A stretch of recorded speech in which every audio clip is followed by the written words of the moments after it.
When a kind-hearted receptionist unknowingly befriends the reclusive CEO disguised as a janitor, her compassion changes the fate of an entire company, and both their hearts. Before we get into the story, comment below where in the world you are. Watching from today, the morning sun streamed through the large glass windows of Everson Enterprises as Amara Hayes hurried through the front doors. She was early as usual, her brown hair pulled back in a simple ponytail, wearing her favorite, navy blue dress with a cardigan. At 26, she wasn't trying to stand out, but there was something about her that made people notice her anyway, a warmth that seemed to radiate from within. "Morning, Ben," she called to the security guard, who brightened at the sight of her. "Morning. Amara, brought your usual smile to brighten up the place, I see." Amara laughed. "And I brought you this." She handed him a paper bag containing a blueberry muffin, his favorite. "Mrs. Garcia at the bakery said to tell you hello." Ben's face lit up. "You're an angel, you know that?" Amara shook her head, blushing. "Slightly. Just a muffin, Ben. Have a good day." She made her way to the reception desk where she worked, setting down her purse and turning on her computer. Everson Enterprises was one of the leading technology companies in the country, with 500 employees in this building alone. As the main receptionist, Amara was the first face people saw when they entered, something the company valued, though they didn't always show it with her paycheck. But Amara didn't mind. She loved her job, loved greeting people and helping them find their way. She'd been here for 3 years now, and she knew almost everyone by name, from the executives on the top floor to the maintenance staff in the basement. "Hey, Amara." It was Tiffany from marketing, balancing a tray of coffee cups. "Ready for the board meeting today? I heard they're making some big announcements." "Really?" "No one tells me anything," Amara said, helping Tiffany steady the tray. "Here, let me help you with that." "Thanks." "Yeah, something about the CEO finally coming back after his year away. People are freaking out." Amara had never actually met Rowan Kessler, the mysterious CEO who had founded Everson at just 24 years old. He was famously private, no social media, few photographs, and according to office gossip, a tendency to disappear for long stretches of time. The past year had been one of those stretches, with the company run by a team of executives in his absence. Maybe he'll actually walk through the front door this time, instead of using that private elevator, Amara said, smiling. The morning quickly descended into chaos. A delivery truck arrived with the wrong equipment for the tech department. The coffee machine in the break room overflowed, leaving a puddle that stretched into the hallway, and the main copier broke down just as the quarterly reports needed to be printed. "I can't believe this," moaned Patricia from accounting, watching as Amara tried to mop up the coffee with paper towels. "Today of all days." "It'll be fine," Amara assured her, though her knees were soaked with coffee. "Go finish those reports, I'll handle this." As Patricia hurried away, Amara looked up to see a man she didn't recognize standing awkwardly in the hallway. He was tall and lean, with dark hair that fell across his forehead and glasses that seemed slightly too big for his face. He wore simple, grey maintenance coveralls and carried a mop. "Oh, thank goodness," Amara said, standing up with a handful of soggy paper towels. "I'm making a mess of this. Are you new? I don't think we've met." The man seemed startled that she was speaking to him. Yes, new. Started yesterday. Maintenance department." His voice was low, a little uncertain. "I'm Amara. Welcome to Everson." She held out her hand, then realized it was wet with coffee.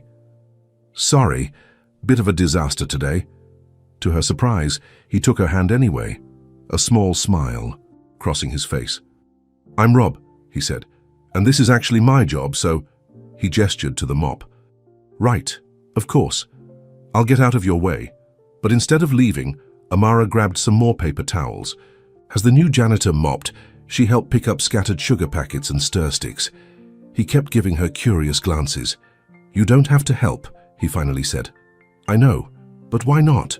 4 hands are better than 2, right?"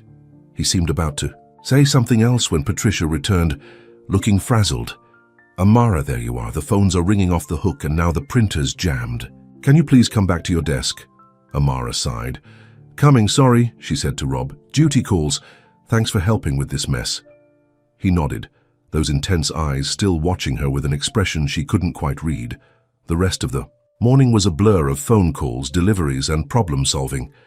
It wasn't until nearly noon that Amara had a moment to breathe. She grabbed her lunch bag and headed to the break room, only to find Rob there again, this time fixing a cabinet door that had come loose. "We meet again," she said cheerfully. "How's your first day going?" He looked up, that same surprised expression on his face. "It's educational," Amara laughed. "That's a diplomatic way of putting it." She pulled out her sandwich and then, after a moment's hesitation, broke a chocolate chip cookie in half. "Want some? Homemade." "Well, home-bought from the bakery down the street, but still delicious." Rob stared at the cookie, as if he couldn't quite believe the offer. "Are you sure?" "Of course. Consider it a welcome gift." He took it carefully. "Thank you, that's very kind." "It's just a cookie," Amara said with a shrug, though she was pleased by his genuine gratitude. They ate in companionable silence for a few minutes. Rob seemed content not to talk, and Amara was too tired from the morning chaos to make conversation. But it wasn't uncomfortable. There was something calming about his presence. Finally, he spoke. "Do you always help clean up coffee spills and share your food with the maintenance staff?" Amara tilted her head. "I help when I can, and I share." "Food with anyone who looks hungry," she smiled. "Why? Do people usually ignore you?" A shadow crossed his face. "You'd be surprised." Before she could respond, her phone buzzed. "Break's over," she sighed, gathering her things. "See you around, Rob." The afternoon brought more surprises. At 3 o'clock, a sleek black car pulled up to the front of the building, and a buzz went through the office. "He's here," Tiffany whispered excitedly as she rushed past Amara's desk. "Rowan Kessler is in the building." Amara watched as executives in expensive suits hurried toward the conference room. She caught a glimpse of a tall figure surrounded by people, but couldn't see his face. So the mysterious CEO had finally returned. By the time her shift ended at 6, most of the upper management was still in meetings. Amara gathered her things, said goodnight to Ben, and stepped out into the early evening air.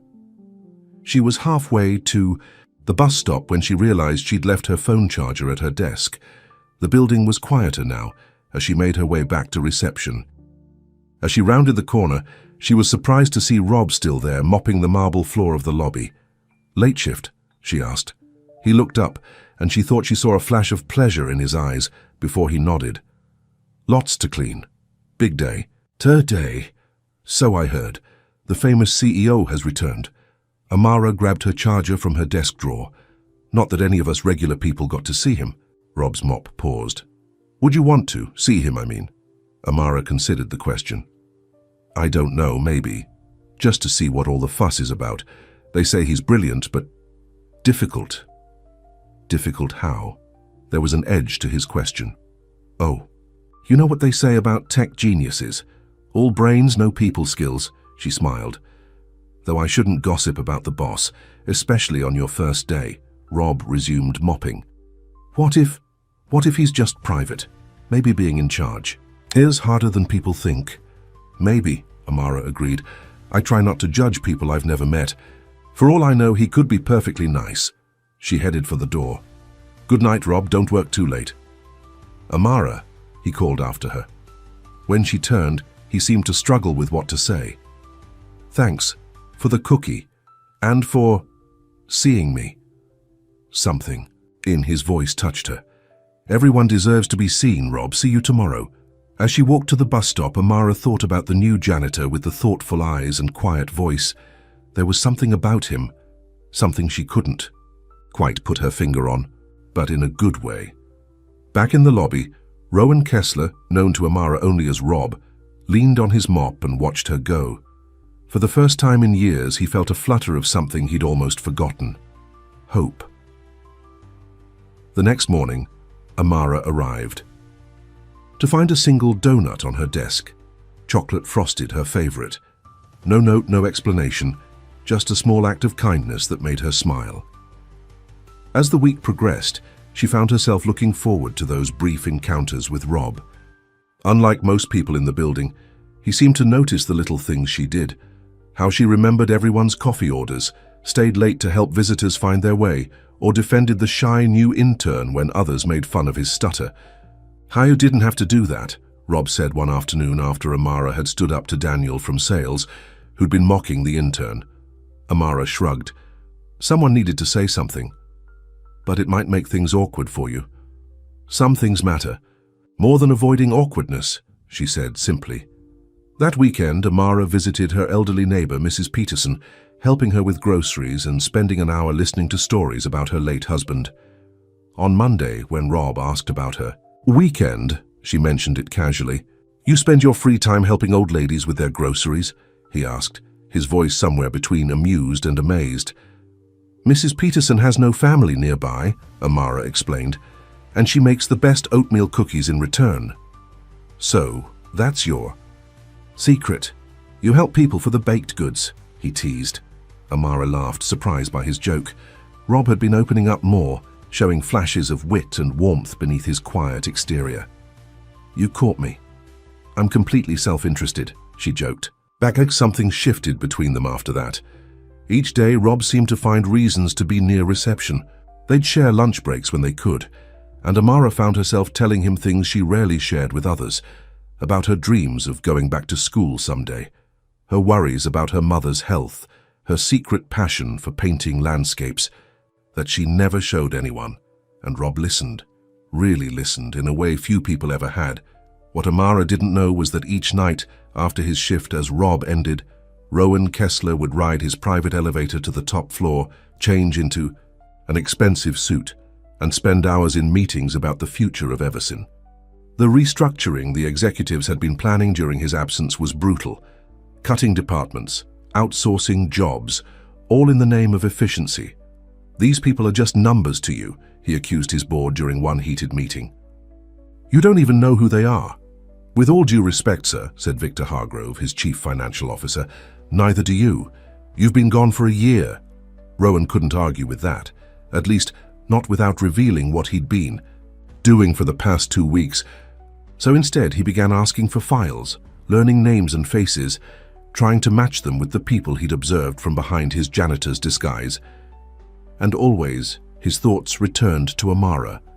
Smart, kind Amara, who deserved far more recognition than she received. 3 weeks after his return, Rowan made a decision. It was time for Rowan Kessler to formally meet Amara Hayes. The invitation arrived on a Thursday, a crisp white envelope addressed to Amara, delivered by a stern-faced executive assistant. Mr. Kessler requests your presence for dinner tomorrow. Evening at 7, the woman said, her expression suggesting she found this highly irregular. The car will pick you up at your address. Business attire is appropriate. Amara stared at the envelope in shock. There must be some mistake. Why would the CEO want to have dinner with me? The assistant sniffed. Mr. Kessler doesn't make mistakes. Will you be attending? Yes, I suppose. Amara's mind was racing. Had she done something wrong? Was this about the time she'd told off Daniel from sales? She didn't see Rob that day, which only added to her unease. When she finally opened the envelope at home that night, the card inside simply read, I would be honored by your company. RK. The next day passed in a blur of anxiety. By the time the sleek black car pulled up outside her modest apartment building, Amara had changed outfits 3 times, finally settling on a simple blue dress, professional but still nice enough for dinner. The car took her to one of the most exclusive restaurants in the city. As the host led her to a private dining room in the back, Amara's heart pounded. What could Rowan Kessler possibly want with her? The room was softly lit, with a single table set for 2. And there, standing by the window, was a man whose profile seemed oddly familiar. When he turned, Amara froze. It was Rob, but not Rob. This man wore a perfectly tailored suit instead of grey coveralls. His hair was styled differently, and he wasn't wearing the 2 big glasses, but those eyes, those thoughtful, intense eyes, were unmistakable. Hello, Amara, he said, his voice the same low tone she'd grown to know, but somehow different too, more confident, less hesitant. Rob, she whispered. I don't understand. He took a step toward her, his expression a mix of hope and fear. My name is Rowan Kessler. And I owe you an explanation. The blood drained from Amara's face as realization dawned. Their CEO, the mysterious, reclusive CEO, had been pretending to be a janitor, had been eating lunch with her, accepting her shared cookies, listening to her stories. Why? She managed to ask, her voice barely audible. Rowan stood before her, visibly shaken.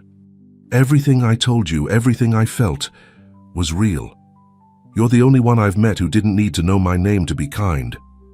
Amara stared at Rowan, her mind struggling to process what was happening. The man she'd shared lunches with, the quiet janitor she'd grown to care about, was actually the CEO of Eversin Enterprises. Please sit down, Rowan said, gesturing to the table. Let me explain. Amara didn't move. Explain what? That you've been lying to me for weeks, pretending to be someone you're not.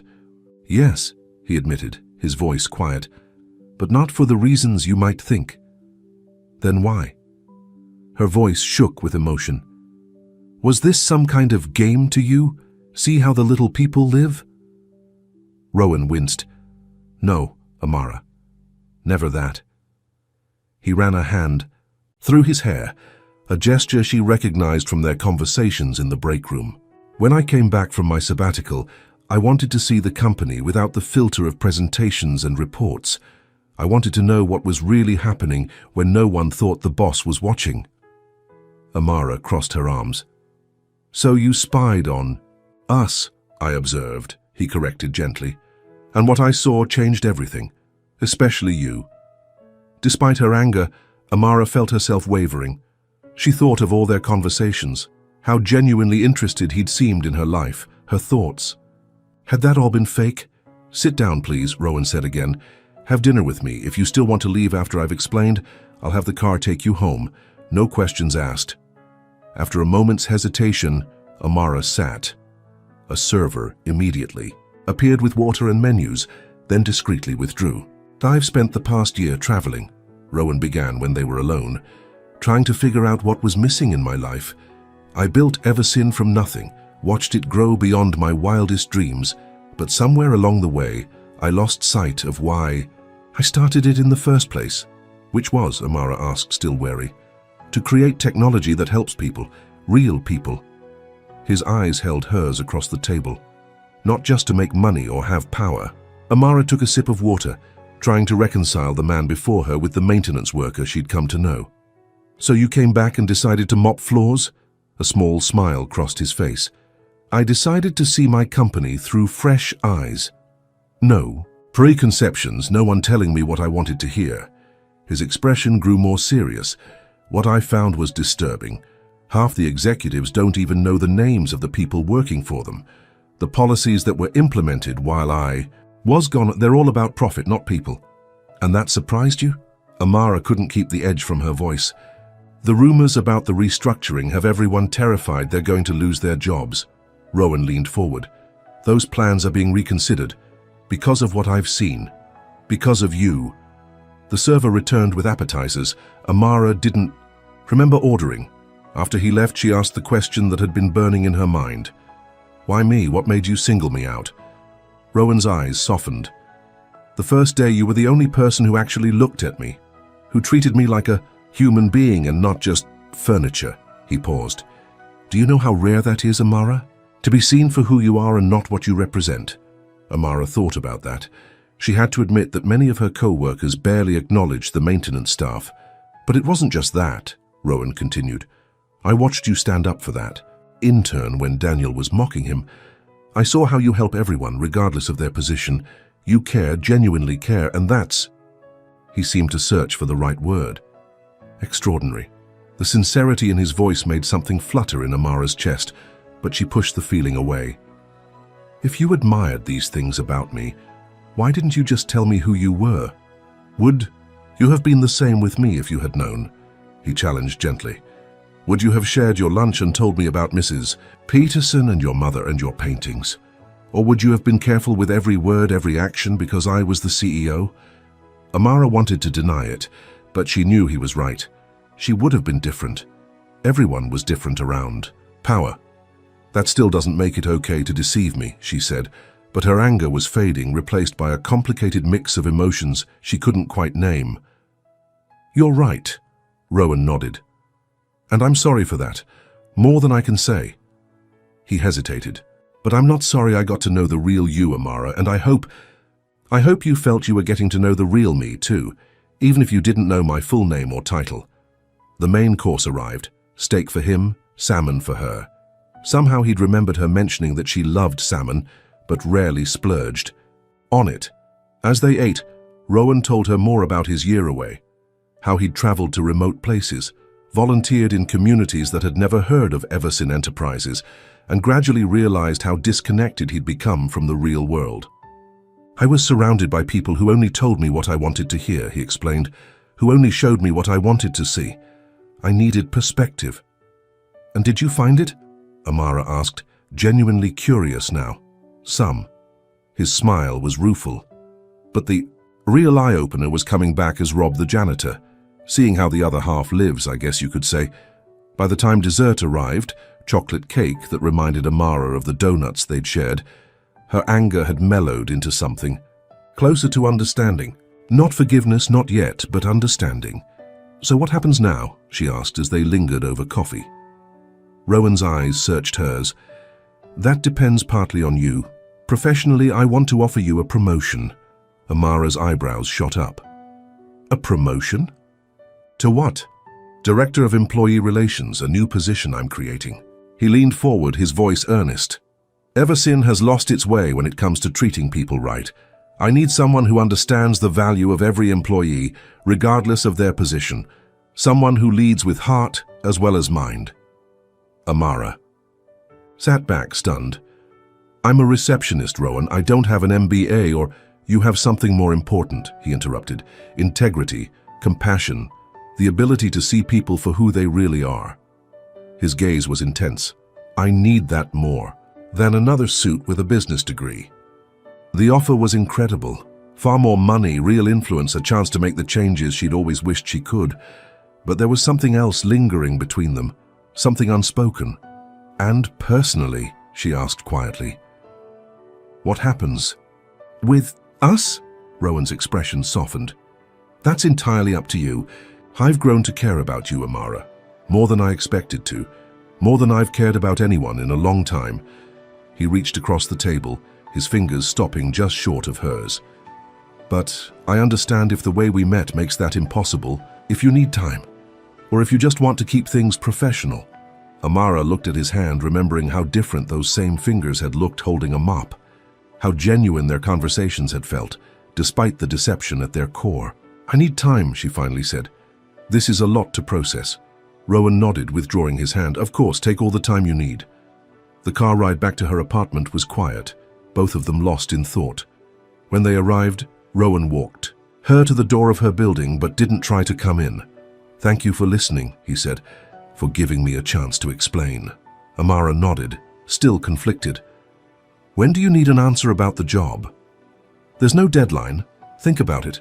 He hesitated, then added, "Will I see you at work on Monday?" "Yes," she decided, "but as Amara the receptionist, not whatever this new position would be, at least for now." Relief crossed his face. "I understand." He took a step back. "Good night, Amara." "Good night, Rowan." As she watched him walk back to the car, Amara realized this was the first time she'd used his real name. It felt strange on her lips, yet somehow right. The weekend passed in a blur of confusion. Amara replayed every conversation she'd had with Rob, searching for clues she might have missed, moments of deception that should have been obvious. But all she could remember was his genuine interest, his quiet smile, the way he'd listened when no one else bothered. By Monday morning, she still hadn't decided what to do. She arrived at Everson earlier than usual, half expecting to find Rowan waiting for her. But the lobby was empty except for Ben at the security desk. "Morning, Amara," he called. "Got a surprise for you." "What kind of surprise?" she asked warily. Ben grinned. "Check your desk." On her desk was a small canvas, brushes, and a set of paints. Professional quality, much nicer than the student grade. Supplies she used at home. A note read simply, "For the landscapes you never show anyone. Maybe someday you'll show me." Oh, Amara's heart thumped painfully in her chest. She'd only mentioned her painting hobby once, in passing. The gift was thoughtful, personal, and confusing. The morning progressed normally until just before lunch, when the elevator doors opened and Rowan Kessler himself stepped out. Not Rob the janitor, but Rowan the CEO, dressed in a sharp suit, his presence commanding attention from everyone in the lobby. Several employees froze, staring in surprise at the rarely seen boss. Rowan nodded politely to them, but walked directly to Amara's desk. "Ms. Hayes," he said formally, though his eyes held a warmth only she would recognize. "Could I have a moment of your time?" Whispers immediately erupted around them. Amara could feel curious stares burning into her back as she followed Rowan to a small conference room off the main lobby. Once the door closed behind them, his professional demeanor softened. "Sorry about the public approach. I thought it might be easier if everyone saw us meeting officially." "Easier for whom?" Amara asked, but without rancor. "Fair point." He smiled slightly. "How are you?" "Confused," she admitted. "The art supplies are beautiful, but too much," he asked quickly. "I wasn't trying to pressure you. I just remembered how your eyes lit up when you talked about painting and thought—" "They're perfect," Amara assured him. "That's not what confuses me." "Then what?" She gestured vaguely between them. "This, us, the job offer, everything." Rowan nodded slowly. "I understand. It's a lot." He paused. "I have meetings all day, but I was hoping we could talk more tonight. Dinner again maybe, or just coffee if that's more comfortable." Amara hesitated. Part of her wanted to keep her distance, to protect herself from whatever this complicated situation was becoming. But another part, a stronger part, wanted answers. Wanted to know if the connection she'd felt with Rob was real or just an elaborate illusion. Coffee, she decided. Not dinner. Relief crossed his face. "Coffee it is. 7 o'clock? There's a small place on Maple Street, Joe's. Casual, quiet." "I know it," Amara said with a nod. "Great." Rowan moved toward the door, then stopped. "Just so you know, I've put the restructuring plans on hold. No one's losing their job. At least not until we've thoroughly reviewed the human impact, not just the financial side." Amara felt a weight lift from her shoulders. "Thank you." "Don't thank me. It's what should have been done from the beginning." As he opened the door, they nearly collided with Victor Hargrove, the company's chief financial officer. His expression darkened when he saw Amara. "Ah, Kessler. There you are. The board is waiting." His eyes flicked dismissively over Amara. "When you're finished with whatever this is." Rowan's posture stiffened. "Ms. Hayes and I were having an important discussion about company morale, Victor, and the board can wait another minute." Victor's lips thinned. "Of course." He turned to Amara with a tight smile. "Perhaps you could fetch us some coffee before we begin? Black for me, cream for Mr. Kessler." Before Amara could respond, Rowan stepped between them. "Ms. Hayes is not a personal assistant, Victor. She's being considered for the new director of employee relations position." Victor's eyes widened in disbelief. "The receptionist? Surely you're joking?" "Do I look like I'm joking?" Rowan's voice was dangerously quiet. Amara touched his arm. "It's okay," she said softly. "I'm used to it." "Well, you shouldn't be," Rowan replied, his eyes never leaving Victor's face. "And it's going to stop starting now." Victor's face flushed with anger. "We need to talk, Kessler, privately." "We will. But first, I believe you owe Ms. Hayes an apology." The tension in the room was palpable. Amara could see the calculation, in Victor's eyes, weighing his pride against Rowan's obvious anger. "My apologies," he finally said, the words clearly costing him. "No offense intended." "None taken," Amara replied, though they all knew it was a lie. After Victor stalked away, Rowan turned to her with regret in his eyes. "I'm sorry about that. Not your fault. Isn't it? He's part of the culture I allowed to develop." Rowan shook his head. "This is why I need you, Amara, to help me change things." The intensity in his gaze made her heart skip. "I'll think about it. That's all I ask." He glanced at his watch. I should go. See you at 7? Amara nodded. I'll be there. The rest of the day passed in a blur. Tiffany from marketing cornered her almost immediately. Spill, she demanded. Why was Rowan Kessler himself talking to you, and what's this about a new position? Amara kept her answers vague, saying only that Mr. Kessler was considering her for a role based on her customer service experience. But inside, her thoughts were racing. What was she getting herself into? At 6:45, she entered Joe's Coffee, surprised to find Rowan already there, sitting in a corner booth. He'd changed from his business suit to jeans and a simple button-down shirt, closer to how she'd known him as Rob, though with none of the janitor's awkward posture or hesitance. You came, he said, as she slid into the booth across from him. He'd already ordered her favorite, a caramel latte with an extra shot of espresso. I said I would. Amara wrapped her hands around the warm mug. But I still have questions. Ask me anything, Rowan offered. No more secrets. For the next hour, Amara did just that. She asked about his childhood, complicated, wealthy parents who were rarely present. His education, Stanford, though he'd dropped out to start his first company, and how he'd built Eversin, sleepless nights and a vision for technology that actually improved lives. In turn, he asked about her dreams beyond reception, her family, a single mother who'd worked 2 jobs to support them, her paintings, landscapes mostly, places she'd never been but imagined visiting someday. As they talked, Amara felt the same ease they'd had during their break room conversations, but now there was something else too, an awareness of him as a man, not just a friendly co-worker. The way his eyes crinkled when he smiled, the thoughtful tilt of his head when she spoke, the undeniable chemistry between them that she'd tried to ignore. Why didn't you tell me sooner? She finally asked, the question that had been burning inside her. Rowan's expression grew serious. At first it was just about observing the company, but then I met you and... He shook his head. I kept telling myself I'd reveal the truth tomorrow or the next day, but the longer it went on, the more I dreaded your reaction. I was afraid of losing what we had. And what was that exactly? Amara asked softly. His eyes met hers. Something real, something I haven't felt in a very long time. The air between them seemed to thicken.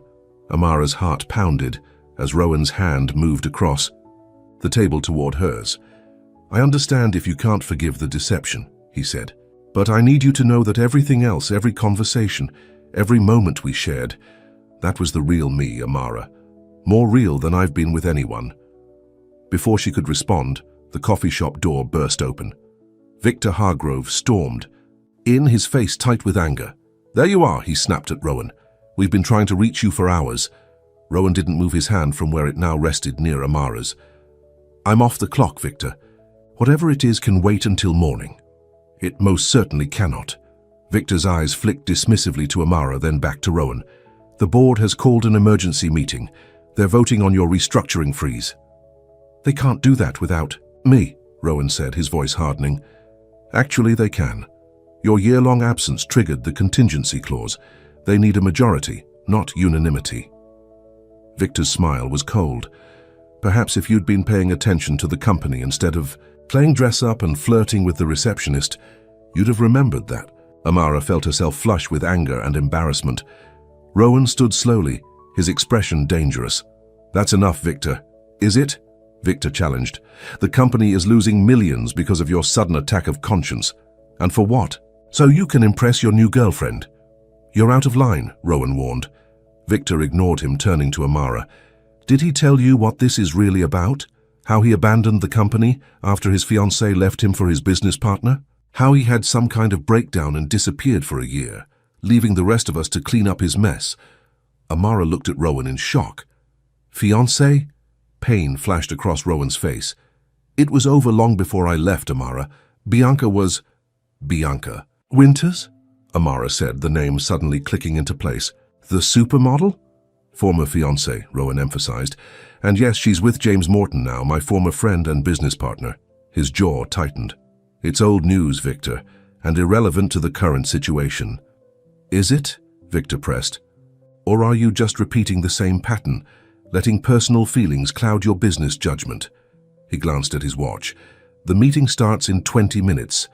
You coming, or should I tell them you're too busy? Rowan's expression was torn as he looked at Amara. I have to go. I know, she said quietly. Go. This isn't over, he told her. We'll talk tomorrow. As he followed Victor out of the coffee shop, Amara sat back, her mind spinning. Rowan had been engaged to Bianca Winters, one of the most beautiful women in the world, a woman whose face graced magazine covers and billboards, a woman who had left him for his best friend. No wonder he'd disappeared for a year. No wonder he'd been so guarded, so private. Suddenly, his interest in her seemed suspect. Was she just a distraction? A way to soothe his wounded ego?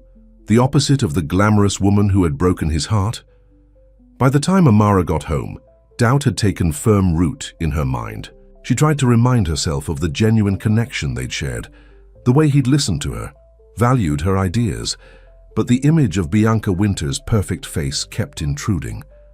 What could Rowan Kessler possibly see in a simple receptionist? After being with someone like that, her phone rang just after midnight. Rowan's number. The board overruled me, he said without preamble, his voice tight with anger. They're moving forward with the restructuring, starting with the support staff, including reception. Amara's breath caught. They're firing me. Not if I can help it. The determination in his voice was fierce. I offered you that promotion for a reason, Amara. I need you. But now I need your answer. You want me to take the job to save myself from being fired? She asked incredulously. No, Rowan replied. I want you to take it because you're the right person for it. But yes, it would protect your position. Amara felt cornered. I need to think, Rowan, about all of this. There was a pause. Of course. He sounded tired. I'm sorry about Victor, about what he said. I should have told you about Bianca myself. The mention of the name sent another spike of insecurity through Amara. It's fine, it was before we met. It was, Rowan agreed. And it's over. Completely over. But is it?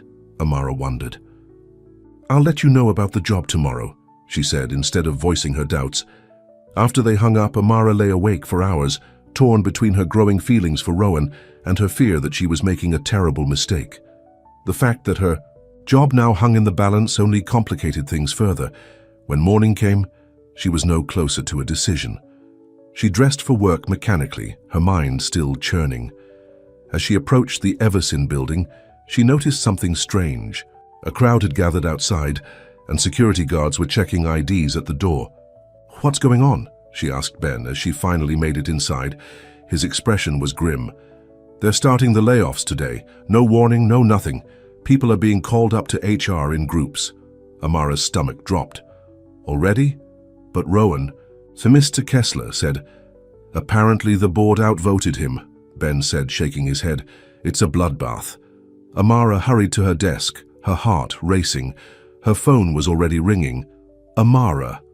Rowan's voice was urgent. Where are you? Are you at the building? Yes, I just got here. Rowan, what's happening? People are being laid off already. Victor moved everything up. He's trying to force my hand. Rowan sounded furious. Stay where you are. I'm coming down. But before he could reach her, Amara saw Victor Hargrove approaching her desk, flanked by two HR representatives. Ms. Hayes, Victor said with a cold smile, would you come with us, please? Amara looked past him, hoping to see Rowan stepping off the elevator, but the doors remained closed. Why? She asked, trying to keep her voice steady. I think you know why, Victor replied. His voice lowered. Unless you'd rather wait for your patron. Is that what we're calling them these days? Anger flashed through Amara. Mr. Kessler offered me a promotion based on my work, not because of any personal relationship. Of course he did. Victor's tone made it clear he didn't believe a word. Are you coming willingly, or should I have security escort you? Amara stood, her head held high despite the humiliation burning through her. I'll come. As she followed Victor toward the elevator, she finally saw Rowan rushing from the other direction, his face a mask of fury when he spotted them.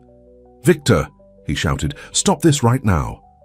Every head in the lobby turned to watch the confrontation. Victor smiled thinly. Board's orders, Kessler. Support staff cuts begin today. He glanced at Amara. Unless, of course, you've filled that new director position you were so keen on creating. All eyes shifted to Amara. In that moment, she understood the trap. If she accepted the position now in front of everyone, it would look exactly like what Victor was implying. Favoritism, or worse. Rowan seemed to realize it too. His eyes met hers, filled with regret and something deeper, something that made her heart ache. "Amara," he began. But before he could continue, the elevator doors opened again and a woman stepped out. Tall, impossibly beautiful, with flowing blonde hair and the kind of face that stopped traffic. Bianca Winters. "Rowan, darling," she called, her voice carrying across the suddenly silent lobby. "We need to talk."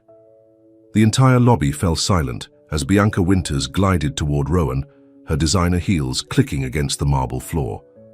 Even in casual clothes, though her idea of casual was still designer jeans and a silk blouse, she was breathtaking. Amara felt invisible standing next to her. Just another employee, just another nobody. "Bianca," Rowan said, his voice tight. "What are you doing here?" Bianca's perfect lips curved into a smile. "Is that any way to greet an old friend?" Her eyes slid to Amara, taking her in with a single dismissive glance before turning back to Rowan. "We need to talk. Privately." "I'm in the middle of something," Rowan said firmly. Victor stepped forward, looking like a cat who'd caught a particularly fat mouse. "Ms. Winters, what a pleasant surprise. I'm Victor Hargrove, CFO. Perhaps I can assist you while Mr. Kessler deals with this personnel matter." "The only personnel matter that needs dealing with is you overstepping your authority," Rowan snapped. "Ms. Hayes is not being terminated today or any day." Amara found her voice at last. "Actually, I quit." All eyes turned to her. Rowan looked stunned. "Amara, wait, no." She straightened her spine, refusing to be the cause of this public spectacle. "I appreciate the opportunity you offered, Mr. Kessler, but I don't think it's the right fit for me after all." With as much dignity as she could muster, Amara walked back to her desk, grabbed her purse, and headed for the exit. She could feel everyone watching, could hear the whispers starting. The receptionist who thought she was special. The girl who'd caught the boss's eye until his gorgeous ex showed up. "Amara!" Rowan called after her, but she kept walking. Outside, the morning sun felt too bright, too cheerful for the hollowness in her chest. She made it to the corner before the tears started. Stupid, stupid, stupid. How could she have believed, even for a moment, that someone like Rowan Kessler would truly be interested in her? She was so lost in her misery that she didn't hear the footsteps behind her until a hand touched her shoulder. "Amara, please." It was Rowan, slightly out of breath from running after her. "Please, just listen." She wiped her tears quickly, mortified that he'd seen her crying. "There's nothing to say. Go back to your company and your Bianca." "She's not my anything," Rowan said fiercely. "I haven't seen or spoken to Bianca in over a year. I have no idea why she's here." "Does it matter?" Amara asked, unable to keep the hurt from her voice. "She's part of your world, Rowan. That world, back there." She gestured toward the Everson building. "I'm not. You could be." His eyes were pleading. "The position I offered you is real. Your talent is real. What's happening between us is real." A sleek car pulled up beside them, and the window rolled down to reveal Bianca's perfect face. "Rowan, darling, we really do need to talk. James sent me. It's important." James, the former friend, the man Bianca had left Rowan for. The anguish that crossed Rowan's face at the name told Amara everything she needed to know. Whatever he claimed, the wounds were still raw. "Go," she said quietly. "She obviously has something important to tell you." "Amara, I mean it, Rowan. Go." For a moment she thought he might refuse, but then his phone buzzed with a message, and as he glanced at it, his expression darkened. "The board is voting to remove me as CEO," he said, his voice hollow. "Victor's organized a coup." Amara's anger faded, replaced by concern despite herself. "What?" "I have to go. But this isn't over." His eyes locked with hers. "Please, just don't disappear. Let me find you when this is settled." Before she could answer, he was sliding into the car beside Bianca, his face grim with determination.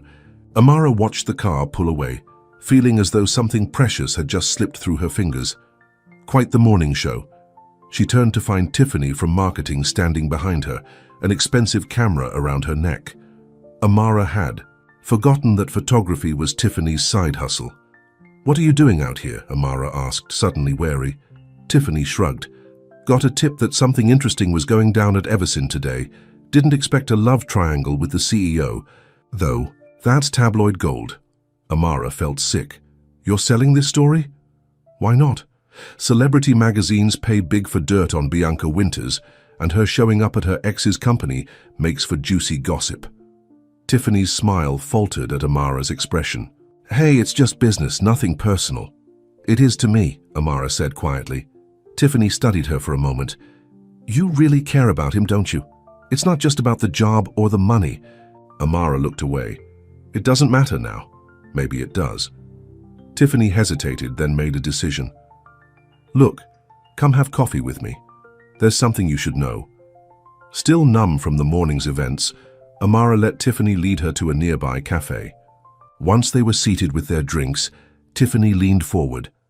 "Victor's been planning this for months," she said. "I've been doing some photography for the company newsletter, so I'm in and out of executive meetings all the time. No one really notices me." "Planning what exactly?" Amara asked. "The takeover. He's been gathering support on the board, making deals, promising positions. He saw Kessler's sabbatical as the perfect opportunity." Tiffany sipped her coffee. But when Rowan came back and started asking questions, Victor got nervous, especially when he started talking about creating new positions focused on employee welfare. Amara remembered Rowan's words from their dinner. "The policies implemented while I was gone, they're all about profit, not people. So the restructuring plan, the layoffs," she began, "were Victor's idea," Tiffany confirmed.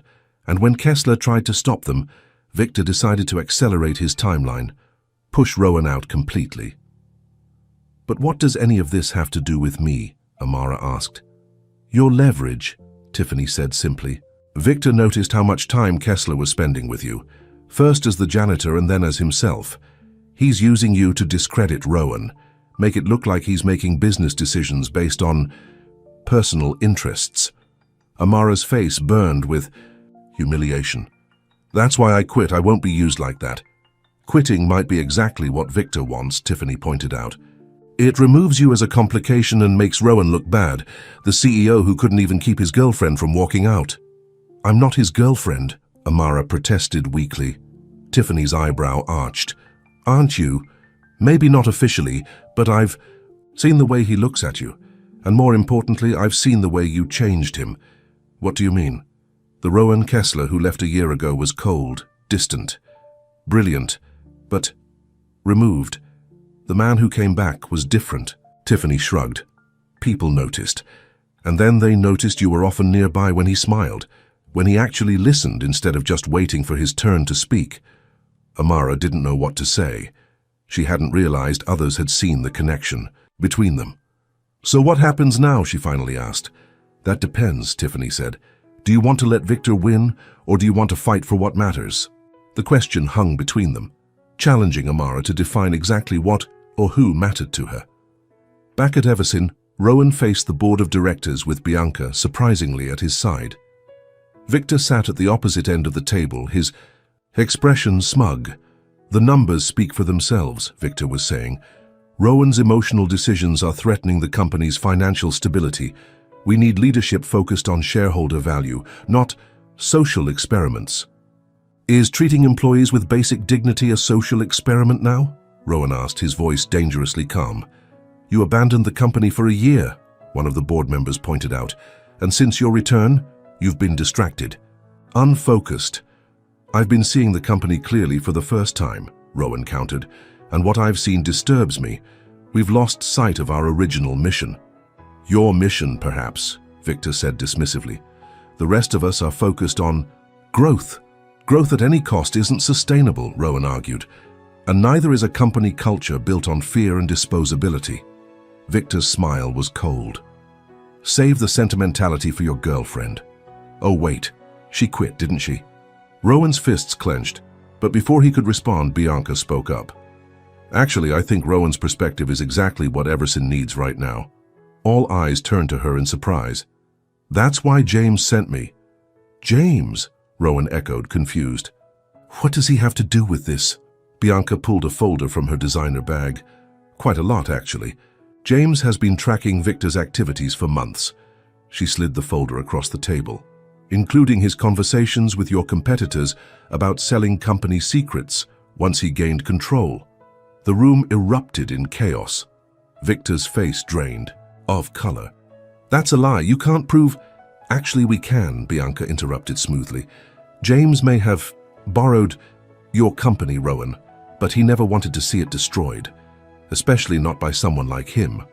She nodded toward Victor with disdain. As the board members pored over the evidence, emails, recorded conversations, bank transfers, Rowan pulled Bianca aside. Why would James help me? He asked quietly. Bianca's expression softened. Because despite everything, he still considers you a friend. And because what Victor was planning would have hurt thousands of people, including many James cares about. And you? Why are you here? She shrugged elegantly. Let's just say I'm trying to make amends. What happened between us? It wasn't fair. To you. I knew that then, and I know it now. Rowan studied her face, the face that had once meant everything to him. Now he felt only a distant echo of the pain her betrayal had caused. Thank you, he said simply, for bringing this information forward. Bianca glanced toward the window, a small smile playing on her lips. I think there's someone waiting for you downstairs, someone far more important than this meeting. Rowan followed her gaze and saw a familiar figure standing near the entrance to the building, Amara looking up as if searching for his window. Go, Bianca urged. The board has what they need now. Victor's finished. Without waiting for further permission, Rowan strode from the room. As the elevator descended, his heart pounded with hope and fear. What if Amara had only come back to collect her things? What if she couldn't forgive his deception? Couldn't accept the complications of his world? The doors opened and he stepped into the lobby. Amara stood near her old desk, talking with Tiffany. When she saw him, she fell silent, her expression guarded.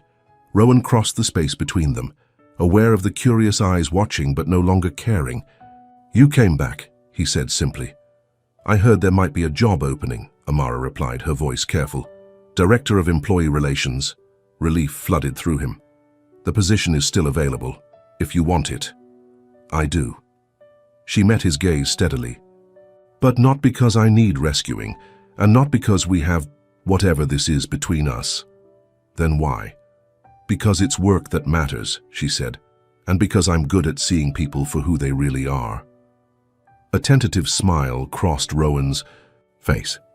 Even people who lie about being janitors, especially them. The corner of her mouth lifted slightly. Though I'm still mad about that part. Fair enough. He took a step closer. What about Victor? The board? Tiffany showed me some photos, Amara said, nodding toward her friend who was trying to look busy at a nearby desk. Evidence of Victor meeting with your competitors. She's been documenting it for weeks. Rowan looked surprised. So you knew about Bianca coming here? About James's evidence? No, that's news to me.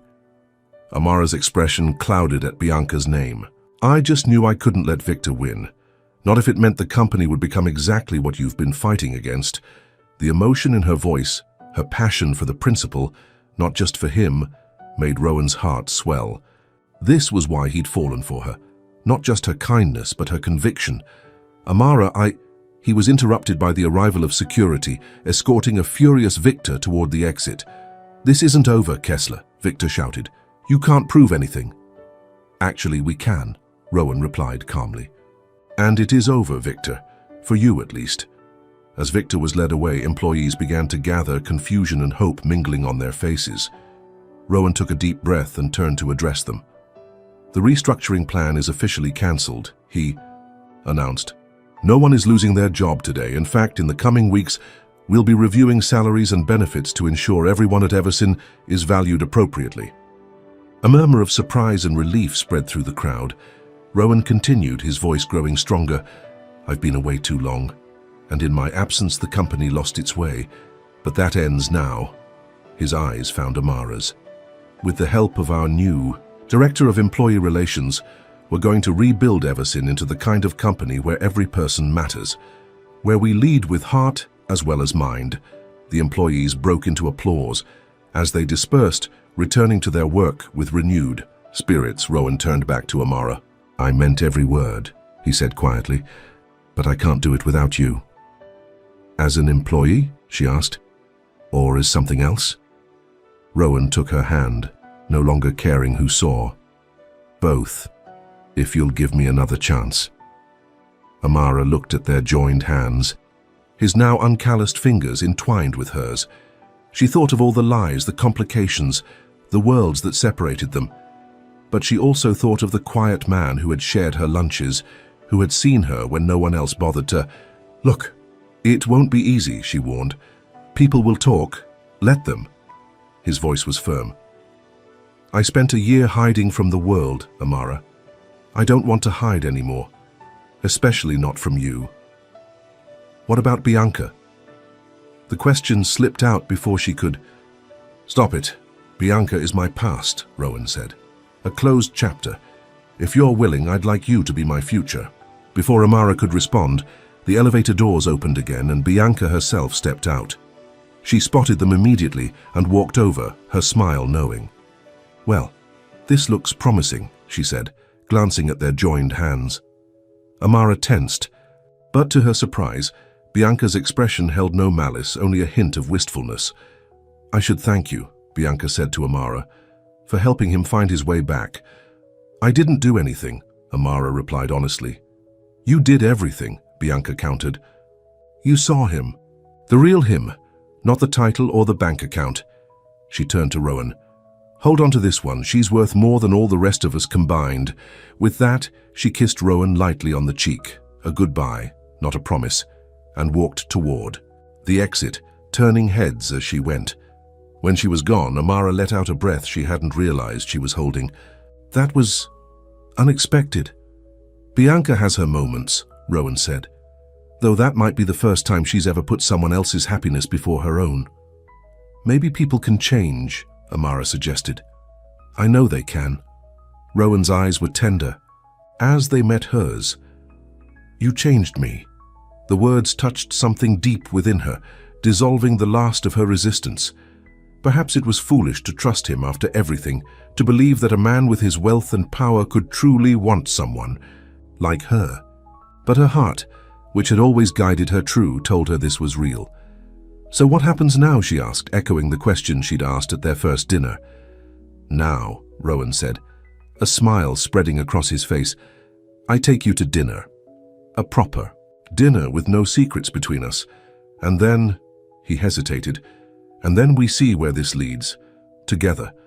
Amara smiled, letting herself believe in the possibility. "I'd like that." As they walked out of Everson together, Amara couldn't help but think of how differently her day had begun, with heartbreak and humiliation. Now somehow she was hand in hand with a man she'd thought beyond her reach, stepping into a future neither of them could have predicted. Ben, the security guard, winked at them as they passed. "About time," he said. Outside, the afternoon sun warmed Amara's face as Rowan led her not to his expensive car, but toward the street. "Where are we going?" she asked. "I thought we'd walk," he said. "There's a little Italian place a few blocks from here. Nothing fancy, just good food." His smile was slightly nervous. "Is that okay?" Amara felt something in her chest expand with warmth. He was trying to bridge their worlds, to meet her in the middle. "It's perfect," she assured him as they walked. Rowan told her about the board meeting, about Victor's scheme, about how Bianca and James had unexpectedly become allies. "I still can't believe it," he admitted. "A year ago I thought they'd destroyed my life. Now," he shrugged, "now it seems like just another chapter in a much longer story." "And what's this chapter called?" Amara asked. Rowan's eyes crinkled as he smiled down at her. "The Man with the Mop," he suggested. "It's about a guy who had to pretend to be someone else to find out who he really was." "I like that," Amara said, smiling back, "though I'm still not sure what the next chapter holds." "Neither am I," Rowan admitted. but I know who I want to write it with." As they reached the restaurant, he stopped, turning to face her fully. "Amara, there's something I need to say. Something I should have said sooner." Her heart quickened. "What's that?" "I'm falling in love with you," he said simply. "Not with the idea of you or with what you represent. With you, the woman who shares her lunch and helps strangers clean up coffee spills and stands up for people who can't stand up for themselves." The words hung in the air between them, honest and vulnerable. Amara thought of all the reasons to be cautious, to guard her heart. Their different worlds, the complications his position would bring, the whirlwind of how they'd met and all that had happened since. But in the end, only one thing mattered. "I'm falling in love with you too," she admitted. "With the man who held the mop, the one who listened, the one who sees me." Rowan's face lit with joy. Slowly, giving her every chance to pull away, he leaned down until his lips were inches from hers. "May I?" he whispered. Amara answered by closing the distance between them, her arms slipping around his neck as their lips met in a kiss that felt like coming home. On the street around them, people passed by unnoticing. No one recognized the CEO of Everson Enterprises kissing a woman who, until that morning, had been his receptionist. To the world, they were just another couple finding each other in a city full of love stories. And that's exactly how they wanted it to be. The next few weeks were a whirlwind of change. Amara threw herself into her new role with passion and determination. At first, some employees were skeptical. The receptionist suddenly promoted to director, dating the CEO. But Amara quickly proved her worth, implementing changes that made real differences in people's daily work lives. She started simply, with things she'd noticed from her years at the front desk: better breakroom facilities, a more flexible policy for parents needing to care for sick children, recognition for employees who went above and beyond. Small things that made people feel valued. Rowan, meanwhile, was undergoing his own transformation. No longer the distant CEO hiding in his corner office, he made a point of walking the floors each day, greeting employees by name, listening to their ideas and concerns. The man who had pretended to be a janitor now led with a new understanding of what it meant to truly see the people who worked for him. Their personal relationship grew alongside their professional one. Rowan introduced Amara to his world gradually. Dinners at nice restaurants, a charity gala, a weekend at his house in the country. She met his parents, who were dubious at first, but warmed to her genuine nature. "You're not what we expected," his mother admitted one evening, "but you're exactly what he needed." Amara introduced Rowan to her world too. Sunday dinners with her mother in the small apartment where she'd grown up, volunteering at the community center, helping Mrs. Peterson with her groceries. To her surprise, Rowan fit in seamlessly, charming her mother and insisting on carrying all of Mrs. Peterson's bags himself. "You don't have to do that," Amara told him the first time he joined her for volunteer work. "I know," he replied, rolling up his sleeves. "I want to. Not everything." Was smooth sailing. The press eventually caught wind of their relationship, and the headlines weren't always kind. CEO's new pet project, from receptionist to girlfriend, and Kessler Trade's supermodel for secretary, were among the kinder ones. "Does it bother you?" Rowan asked one morning after a particularly nasty article appeared. Amara considered the question as she sipped her coffee. "Sometimes," she admitted.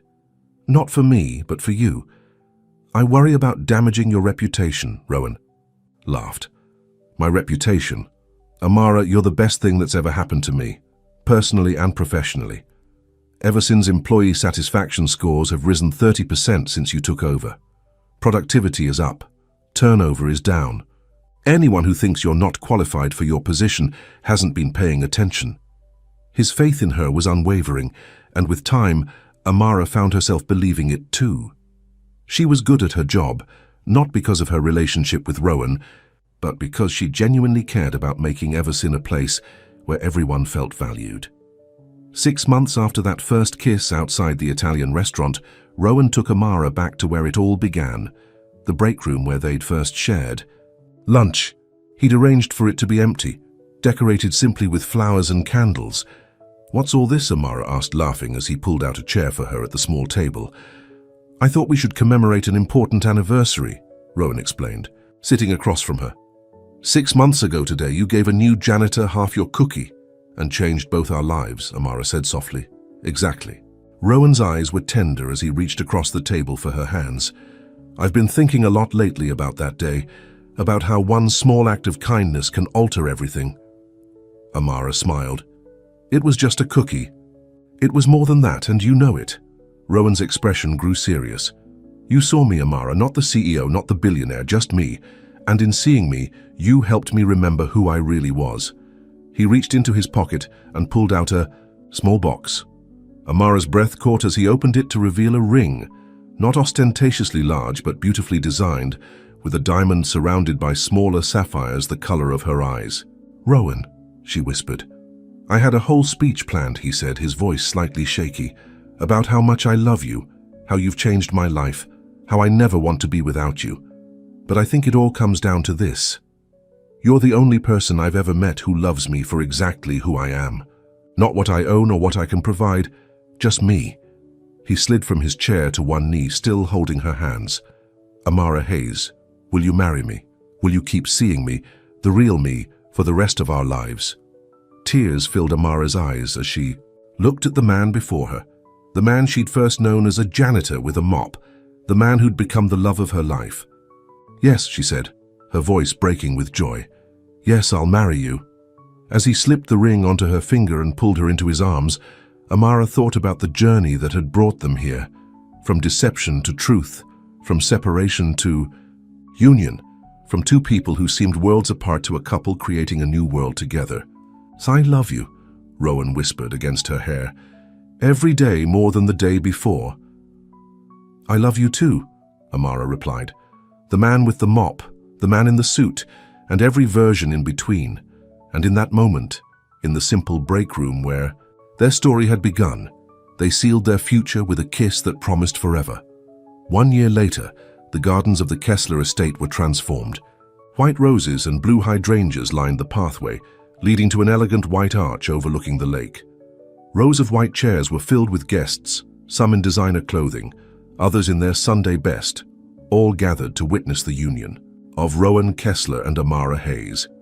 In a room inside the main house, Amara stood before a full-length mirror, hardly recognizing herself in the simple but elegant wedding gown. Her mother fussed with the veil, tears shining in her eyes. You look beautiful, sweetheart, she said, her voice thick with emotion. Amara smiled, thinking of the journey that had brought her here.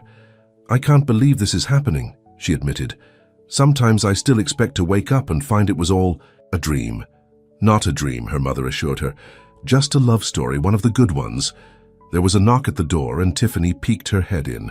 As Amara's maid of honor and now the head of Eversyn's newly expanded marketing department, she'd been instrumental in keeping the press at bay during the wedding preparations. It's time, she announced. Are you ready? Amara took a deep breath. Ready. As she stepped onto the pathway that would lead her to Rowan, Amara found herself thinking of all the moments that had brought them here. The spilled coffee, the shared lunches, the revelations and reconciliations. The year since their engagement had been filled with changes, both personal and professional. Eversyn had transformed under their shared vision. The employee-focused initiatives Amara had championed had not only improved morale, but had attracted top talent and positive press. Profits were up, and the company had been named one of the best places to work in the country. But more importantly, Rowan had found balance. No longer the reclusive workaholic nor the wounded man hiding behind a janitor's disguise, he'd become a leader who understood the value of both professional success and personal connection. As Amara walked down the aisle, her eyes found Rowan waiting for her beneath the arch. His face lit up at the sight of her, and the love in his eyes took her breath away. Beside him stood his best man, James Morton, the former friend who had become an ally and eventually a friend again. Life had a way of coming full circle. In the front row sat Mrs. Peterson, now a regular dinner guest at their home, and Ben from security, who'd been promoted to head of building operations. Next to them was Bianca, stunning as always with her new husband, a philanthropist she'd met through her charity work. When Amara reached Rowan, He took her hands in his eyes never leaving hers. "You are breathtaking," he whispered. The tea. Ceremony was simple but heartfelt. When it came time for their vows, Rowan spoke first. "Amara, before I met you, I had lost my way. I had wealth and success, but no real happiness. No purpose beyond the next deal, the next product launch."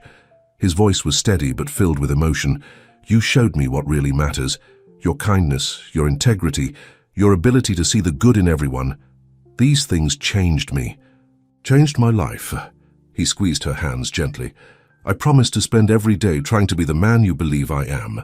To see you, really see you, every day of our lives together. To never take for granted the miracle of finding you." Tears filled Amara's eyes as she began her own vows. "Rowan, when we first met, I had no idea who you really were. And then, when I found out, I was hurt and confused." She smiled through her tears. "But I realized something important. Even in disguise, you showed me your true self, your kindness, your thoughtfulness, your desire to make things right." She took a deep breath. "I promise to always see that man, the real you, beneath whatever role or title the world gives you. To stand beside you, to believe in you, and to remind you of who you are whenever you forget. And most of all, I promise to love you, not for what you have, but for who you are." As they exchanged rings, a sense of rightness settled over Amara. This was meant to be, not because it was a fairy tale of a receptionist marrying her billionaire boss, but because they had found in each other the rare gift of being truly seen and accepted. "By the power vested in me," the officiant said, "I now pronounce you husband and wife. You may kiss the bride." Rowan's lips met hers in a kiss that felt like a promise, a beginning, a forever. The guests erupted in applause as they turned to face their friends and family as Mr. and Mrs. Kessler. At the reception, held in a beautifully decorated tent on the estate grounds, Rowan and Amara moved from table to table, greeting their guests. The gathering was an unlikely mix: corporate, executives and maintenance staff, Amara's childhood friends and Rowan's business associates, all celebrating together. "Quite the melting pot you've created," James commented as he joined them near the cake table.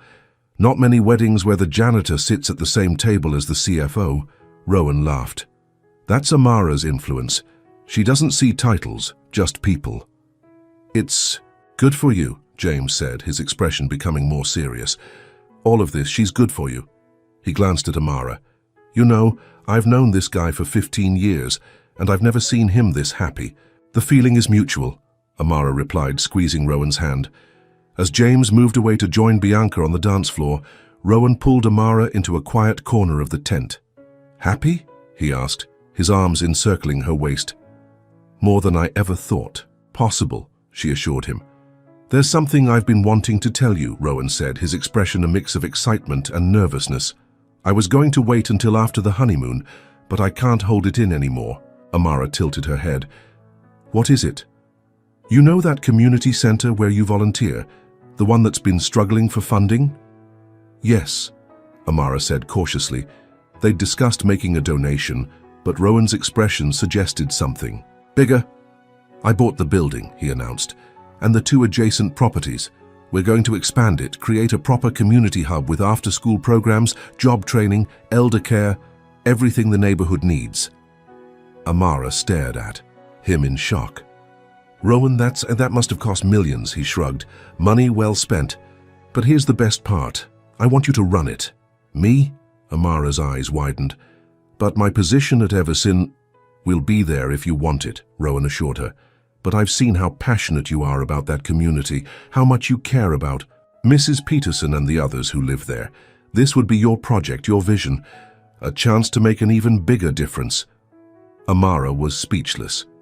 The scope of the gift, not just the buildings or the money, but the understanding of what truly mattered to her, was overwhelming. "You don't have to decide now," Rowan added quickly. "Take your time. Think about—" "Yes," Amara interrupted. "Yes, I want to do it."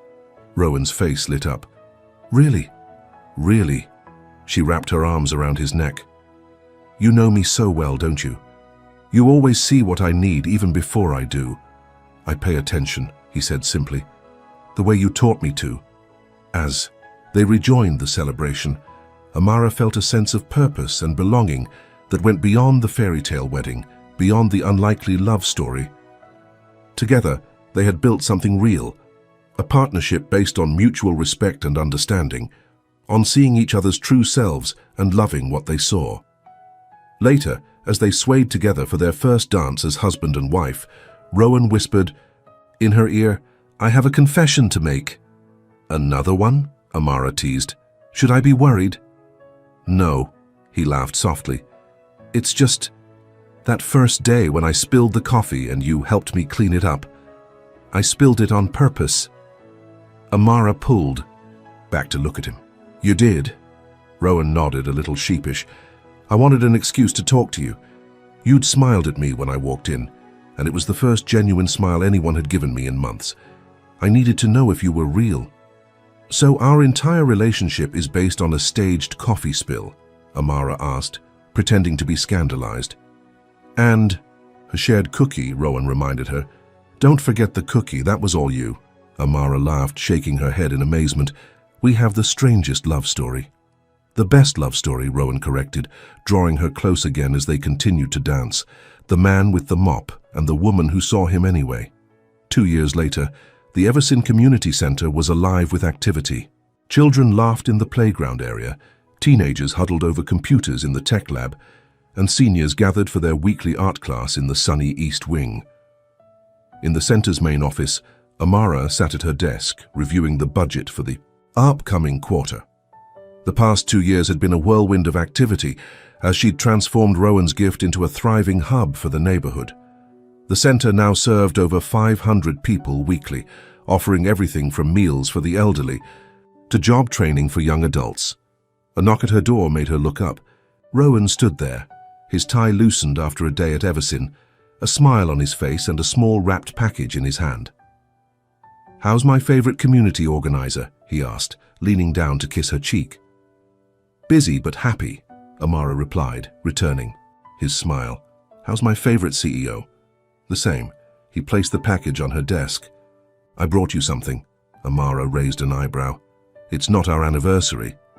"Does a husband need a special occasion to give his wife a gift?" Rowan asked innocently. With a suspicious look, Amara unwrapped the package to find a small silver frame.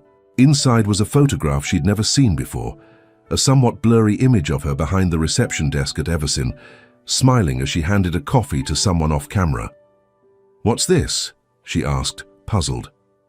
"The first time I saw you," Rowan explained. "My first day back after the sabbatical. I was watching from across the lobby, trying to get a feel for how the company was running. You were the only person who looked happy to be there." Amara studied the photo, touched by the sentiment. "Where did you get this?" "Security footage," Rowan admitted. "I may have bribed Ben to find it for me." "You're incorrigible," Amara laughed, but her eyes were soft as she set the frame on her desk. "I have news," Rowan said, settling into the chair across from her. "The board approved the employee ownership plan today. Starting next month, every Everson employee will receive shares in the company." Amara's face lit up. "That's wonderful. It's what we've been working toward for over a year." "It wouldn't have happened without you," Rowan said. "Your pilot program here at the center proved that shared ownership increases engagement and innovation. The center had indeed become a testing ground for many of the progressive workplace policies that Everson was now implementing." Amara's dual role as community leader and corporate consultant had allowed her to bridge worlds that rarely intersected. "I have news too," she said, a hint of nervousness in her voice. "I was going to tell you tonight at dinner, but since you're here..." Rowan leaned forward, his expression curious. "What is it?" Amara took a deep breath. "We're going to need to convert the storage room into a nursery, for the staff, of course, but also..." She placed a hand over her still flat stomach. "For our baby in about 7 months." Rowan's face transformed with joy and wonder. "A baby? We're having a baby?" Amara nodded, her eyes filling with happy tears. "We are." In an instant, Rowan was around the desk, pulling her to her feet and into his arms. "A baby," he repeated, his voice thick with emotion. "Our baby." As he held her close, his hand gently covering hers over their unborn child, Amara thought about the unlikely path that had brought them here. From a spilled coffee to a shared life, from deception to the deepest truth they'd ever known. "What are you thinking about?" Rowan asked, noticing her thoughtful expression. "About how sometimes the most unexpected beginnings lead to the most beautiful journeys," Amara replied, "and about how glad I am that I offered half my cookie to the new janitor." Rowan laughed, the sound full of joy and wonder. "Our child is going to have the best stories about how their parents met." "The man with the mop," Amara said, smiling up at him. "And the woman who saw him anyway," Rowan finished, lowering his lips to hers in a kiss that held the promise of all the stories yet to come. Outside the office window, the sun was setting over the community center that bore both their names, not as a monument to wealth or status, but as a testament to what happens when people truly see each other, value each other, love each other for who they really are. And that, after all, was the greatest gift they could give to each other, to their community, and to the child who would soon join their extraordinary, ordinary love story. The end.